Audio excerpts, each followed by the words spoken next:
భయ్యా మందు చేయకుండా అక్కడక్కడ చూస్తూ కాదురా ఆడు చిన్న చిలన్ లెక్కలు దింకుతున్నాడు. ఏం చేయమంటావు? ఎత్కరారా వాడిని. యాంగర్ కున్న షర్ట్ వేసుకొచ్చేస్తా చూడు ఇప్పుడు.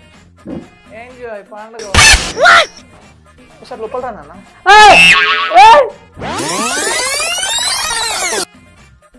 ఏరా బొమ్మరిది ఏంటి ప్రాబ్లం ఏంటి? తొంగి తొంగి చూస్తావేంటి? వచ్చేదా డైరెక్ట్ వచ్చేది కదా, అందేస్తావా? వేసేయి, భయపడకు, వేసేయి. సరే నాకు ఇట్లాంటి బ్యాడ్ హ్యాబిట్స్ లేవు. ఏంటి మందు బ్యాడ్ హ్యాబిటా? నాగార్జున అసలు మందంటే ఏమనుకుంటున్నావురా? ఆనందం వస్తే మందు, బాధ వస్తే మందు, పెళ్లి బారాత్ లో మందే. ఆఖరికి నీ పెళ్ళాం నిన్ను టార్చర్ పెట్టినప్పుడు కూడా నువ్వు తాగాల్సింది ఏ మదే